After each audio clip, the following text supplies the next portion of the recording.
ಪಾಕಿಸ್ತಾನ್ ಜಿಂದಾಬಾದ್ ಅಂತ ಹೇಳಿದ್ದಕ್ಕೆ ವ್ಯಕ್ತಿಯೊಬ್ಬನನ್ನ ಕೊಲೆ ಮಾಡಿರುವ ಘಟನೆ ವರದಿಯಾಗಿದೆ. ಕ್ರಿಕೆಟ್ ಆಡುವಾಗ ಯುವಕ ಹಲ್ಲೆಗೊಳಗಾಗ್ತಾನೆ, ಆ ಯುವಕ ಸಾವನ್ನಪ್ಪಿದ್ದಾನೆ. ಮಂಗಳೂರು ಹೊರವಲಯದ ಕುಡುಪು ಎಂಬಲ್ಲಿ ನಡೆದಿರುವ ಘಟನೆ ಇದು. ಆತನ ಸಾವಿಗೆ ಕಾರಣ ಆತನ ಅವಿವೇಕಿತನ. ಪಾಕಿಸ್ತಾನ್ ಜಿಂದಾಬಾದ್ ಅಂತ ಅನ್ನಂತೆ ಕ್ರಿಕೆಟ್ ಆಡೋ ಸಂದರ್ಭದಲ್ಲಿ ಆತನ ಮೇಲೆ ಹಲ್ಲೆ ಮಾಡಿದ್ರು ಯುವಕರೆಲ್ಲ ಸೇರ್ಕೊಂಡು. ಹಲ್ಲೆಗೊಳಗಾಗಿದ್ದ ಯುವಕ ಈಗ ಸಾವನ್ನಪ್ಪಿದ್ದಾನೆ. ಘಟನೆ ಸಂಬಂಧಿಸಿ 15 ಜನರನ್ನ ಪೊಲೀಸರು ಅರೆಸ್ಟ್ ಮಾಡಿದ್ದಾರೆ. ಕಾಲಿಗೇನೋ ತಾಗಿದ ವಿಚಾರಕ್ಕೆ ಸಂಬಂಧಪಟ್ಟಂತ ವಾಗ್ವಾದ ಆಯಿತು. ಅದೇ ವಾಗ್ವಾದ ಹಲ್ಲೆವರೆಗೂ ಹೋಯಿತು. ಹಲ್ಲೆಗೊಳಗಾಗಿ ಈಗ ವ್ಯಕ್ತಿ ಸಾವನ್ನಪ್ಪಿದ್ದಾನೆ. ಧರ್ಮ ದ್ವೇಷದಲ್ಲಿ ಗುಂಪು ಹಲ್ಲೆ ಅಂತ ವದಂತಿ ಸೃಷ್ಟಿ ಮಾಡಿದ್ರು. ಪಾಕಿಸ್ತಾನ್ ಜಿಂದಾಬಾದ್ ಅಂತ ಹೇಳಿದ್ದಕ್ಕೆ ಹಲ್ಲೆ ಮಾಡಿದ್ದಂತೆ. ಪ್ರಕರಣ ಸಂಬಂಧ ಗೃಹ ಸಚಿವ ಪರಮೇಶ್ವರ್ ಕೂಡ ಪ್ರತಿಕ್ರಿಯೆ ಕೊಟ್ಟಿದ್ದಾರೆ.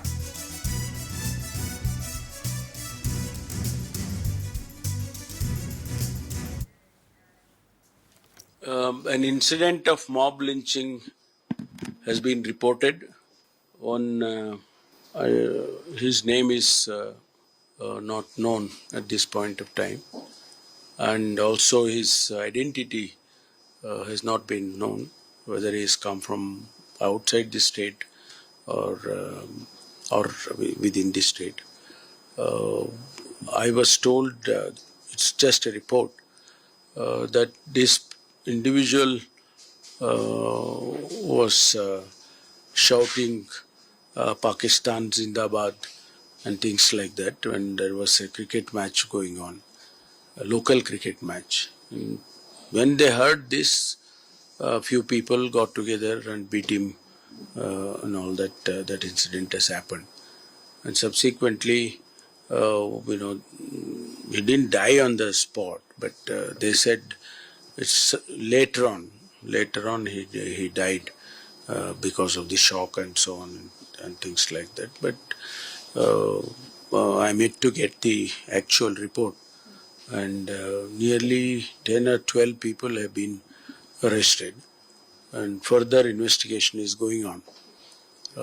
This is at this point of time, so we will definitely take this very seriously. An incident of mob lynching has been reported on his name is not known. Shetty ಬಗ್ಗೆ ಹೆಚ್ಚಿನ ಮಾಹಿತಿ ಕೊಡ್ತಾರೆ. ಫೋನ್ ಸಂಪರ್ಕದಲ್ಲಿ ಜಾಯ್ನ್ ಆಗಿದ್ದಾರೆ. ಗಿರಿಧರ್, ಮಂಗಳೂರಿನಲ್ಲಿ ಆಗಿದ್ದಂಥ ಘಟನೆ ಅನ್ನೋದು ವರದಿಯಾಗಿದೆ. ಯಾರ್ಯಾರು ಹೊಡೆದ್ರು, ಯಾವ ಕಾರಣಕ್ಕೆ ಹೊಡೆದ್ರು, ಏನು ಘಟನೆಯ ವಿವರ ಗಿರಿಧರ್?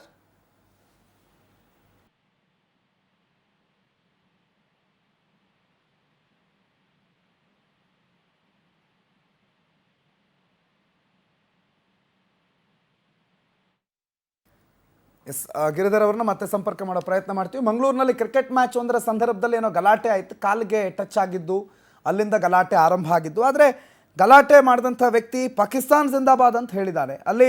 ಅಲ್ಲಿದ್ದಂಥ ಭಾಳಷ್ಟು ಜನ ಅಲ್ಲಿ ಆಟ ಆಡ್ತಾ ಇದ್ದವರೆಲ್ಲ ಸೇರಿ ಅವನು ಹೊಡೆದಿದ್ದಾರಂತೆ, ಹೊಡೆದು ಹಲ್ಲೆ ಮಾಡಿದ್ರಂತೆ. ಹಲ್ಲೆ ಮಾಡಿದ ನಂತರ ಆಸ್ಪತ್ರೆ ಕರ್ಕೊಂಡು ಹೋದ ನಂತರ ಚಿಕಿತ್ಸೆ ಫಲಕಾರಿಯಾಗದ ಆತ ಸಾವನ್ನಪ್ಪಿದ್ದಾನೆ ಅನ್ನೋದು ಮಾಹಿತಿ. ಗಿರಿಧರ್ ಶೆಟ್ಟಿ ಮಾಹಿತಿ ಕೊಡ್ತಾರೆ. ಗಿರಿಧರ್, ಮಂಗಳೂರಿನಲ್ಲಿ ಕ್ರಿಕೆಟ್ ಆಡುವಾಗ ಒಬ್ಬ ವ್ಯಕ್ತಿಯನ್ನ ಗುಂಪು ಸೇರ್ಕೊಂಡು ಆತನನ್ನ ಹಲ್ಲೆ ಮಾಡಿ ಕೊಲೆ ಮಾಡಿದ್ದಾರೆ ಅನ್ನೋದು ಸುದ್ದಿ. ಏನಾಯ್ತು, ಯಾಕೆ ಹೊಡೆದ್ರು, ಯಾರು ಹೊಡೆದ್ರು, ಏನ್ ಘಟನೆ ವಿವರ ಗಿರಿಧರ್? ಇದು ಮೊನ್ನೆ ಭಾನುವಾರ ಸಂಜೆ ಹೊತ್ತಿಗೆ ನಡೆದ ಘಟನೆ. ಅಲ್ಲಿ ಕ್ರಿಕೆಟ್ ಆಡ್ತಾ ಇದ್ರು. ಮಂಗಳೂರು ಹೊರವಲಯದ ಕುಡುಪು ದೇವಸ್ಥಾನದ ಬಳಿಯ ಒಂದು ಮೈದಾನದಲ್ಲೇ ಇನ್ಸಿಡೆಂಟ್ ಆಗಿರುವಂತದ್ದು. ಆ ಸಂದರ್ಭದಲ್ಲಿ ಆ ಕ್ರಿಕೆಟ್ ಆಡ್ತಾ ಇದ್ದಾಗ ಯಾರೋ ಉತ್ತರ ಭಾರತದ ವ್ಯಕ್ತಿ, ವಲಸೆ ಕಾರ್ಮಿಕ ಆಗಿರ್ಬೇಕು, ಆ ವ್ಯಕ್ತಿ ಅಲ್ಲಿಗೆ ಬಂದಿದ್ದಾನೆ. ಯಾವುದೋ ಕಾರಣಕ್ಕೆ ಅಲ್ಲಿದ್ದ ಯುವಕರು ಮತ್ತೆ ಇವನ ನಡುವೆ ಏನೋ ವಿಚಾರಕ್ಕೆ ವಾಗ್ವಾದ ಆಗಿದೆ. ಅನಂತರ ಇವರು ಅಲ್ಲಿದ್ದ ಸ್ಥಳೀಯ ಯುವಕರು ಸೇರ್ಕೊಂಡು ಆತನಿಗೆ ಹಲ್ಲೆ ಮಾಡಿದ್ದಾರೆ, ಹೊಡೆದಿದ್ದಾರೆ, ಕಟ್ಟಿಗೆಯಲ್ಲಿ ಹಲ್ಲೆ ನಡೆಸಿದ್ದಾರಂತೆ. ಅನಂತರ ಅವರು ಆತನನ್ನು ಅಲ್ಲಿ ಬಿಟ್ಟು ಹೋಗಿದ್ದಾರೆ. ಆತ ಸ್ಥಳದಲ್ಲಿ ಇದ್ದ. ಅನಂತರ ಸಂಜೆ ರಾತ್ರಿ ಹೊತ್ತಿಗೆ ಆತ ಅಲ್ಲೇ ಸ್ಥಳದಲ್ಲೇ ಸಾವಿಗೀಡಾಗಿದ್ದಾನೆ. ಅನಂತರ ಪೊಲೀಸರು ಬಂದು ಆತನನ್ನು ಮಂಗಳೂರಿನ ವೆಲ್ನಾಕ್ ಆಸ್ಪತ್ರೆಗೆ ಕೊಂಡೊಯ್ದಿದ್ದಾರೆ. ಅನಂತರ ನಿನ್ನೆ ರಾತ್ರಿ ಹೊತ್ತಿಗೆ ಆತನನ್ನು ಪೋಸ್ಟ್ ಮಾರ್ಟಮ್ ಕೂಡ ಮಾಡಿದ್ದಾರೆ. ಇದೇ ಸಂದರ್ಭದಲ್ಲಿ ಬೇರೆ ಬೇರೆ ವಿಚಾರಗಳಿಗೆ, ಆತನ ಧರ್ಮದ ವಿಚಾರಕ್ಕೆ ಆತನನ್ನು ಹಲ್ಲೆ ನಡೆಸಿದ್ದಾರೆ, ಮತ್ತೆ ಗುಂಪು ಹಲ್ಲೆ ಕೃತ್ಯ ಆಗಿದೆ ಅನ್ನೋ ಒಂದು ಮಾತು, ವದಂತಿ ಕೂಡ ಕೇಳಿ ಬಂದಿತ್ತು. ನಿನ್ನೆ ರಾತ್ರಿ ಪೋಸ್ಟ್ ಮಾರ್ಟಮ್ ಪರೀಕ್ಷೆ ಆಗಿತ್ತು, ಅಂದ್ರೆ ಶವ ಪರೀಕ್ಷೆ. ಆ ಸಂದರ್ಭದಲ್ಲಿ ಆತನಿಗೆ ಬೆನ್ನಿನ ಭಾಗಕ್ಕೆ ಬಿದ್ದ ಬಲವಾದ ಏಟು ಮತ್ತು ಅದರಿಂದಾಗಿ ಹೊಟ್ಟೆಯ ಒಳಗಡೆ ರಕ್ತಸ್ರಾವ ಉಂಟಾಗಿ ಆತ ಡೆತ್ ಆಗಿದ್ದಾನೆ, ಸ್ಟಾಕ್ ನಿಂದಾಗಿ ಡೆತ್ ಆಗಿದ್ದಾನೆ ಅನ್ನೋದು ವೈದ್ಯರಿಂದ ರಿಪೋರ್ಟ್ ಬಂದಿತ್ತು. ಇದೀಗ ಪೊಲೀಸರು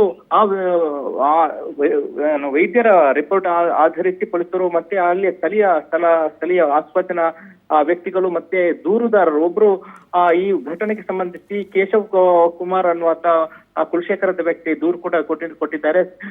ಅದಕ್ಕೆ ಸಂಬಂಧಿಸಿ ಈಗ ಒಟ್ಟು 15 ಜನರನ್ನು ಈಗ ಇವತ್ತು ಅರೆಸ್ಟ್ ಮಾಡಿದ್ದಾರೆ. ಅಂದ್ರೆ ಆ 15ರಿಂದ 20 ಜನ ಸೇರ್ಕೊಂಡು ಅಲ್ಲಿ ಹೊಡೆದಿದ್ದಾರೆ. ಅದರಿಂದಾಗಿ ಆತನ ಡೆತ್ ಆಗಿದೆ ಅನ್ನೋದು ಈಗ ಸ್ಥಳೀಯದಿಂದ ಪೊಲೀಸರಿಂದ ತಿಳಿದು ಬಂದಿರುವ ಮಾಹಿತಿ. ಹಾಗಾಗಿ ಪೊಲೀಸರು 15 ಜನರನ್ನು ಇವತ್ತು ಅಲ್ಲಿ ಆಸ್ಪಾಸಿನ ಕ್ರಿಕೆಟ್ ಆಡ್ತಿದ್ದ ಯುವಕರನ್ನು ಸೇರಿ ಈಗ ಅರೆಸ್ಟ್ ಮಾಡಿರುವಂತದ್ದು. ಆ ಘಟನೆಗೆ ಸಂಬಂಧಿಸಿ ಬೇರೆ ಬೇರೆ ರೀತಿಯ ವದಂತಿಗಳು ಕೂಡ ಸೃಷ್ಟಿಯಾಗ್ತವೆ. ಆತ ಒಂದು ದೇಶ ವಿರೋಧಿ ಹೇಳಿಕೆ ನೀಡಿದ್ದಾನೆ. ಆ ಕಾರಣಕ್ಕಾಗಿ ದೇಶ ವಿರೋಧಿ ಘೋಷಣೆ ಕೂಗಿದ್ದಕ್ಕಾಗಿ ಸ್ಥಳೀಯ ಯುವಕರು ಆತನಿಗೆ ಹಲ್ಲೆ ನಡೆಸಿದ್ದಾರೆ ಅನ್ನೋ ಮಾತು ಕೂಡ ಕೇಳಿ ಬರ್ತಾ ಇದೆ. ಇದ್ರ ಬಗ್ಗೆ ಪೊಲೀಸರು ಇನ್ನಷ್ಟೇ ತನಿಖೆ ಮಾಡಬೇಕಾಗಿದೆ. ಪ್ರಣತ್, ಥ್ಯಾಂಕ್ ಯು ಗಿರಿಧರ್ ಮಾಹಿತಿಗೆ.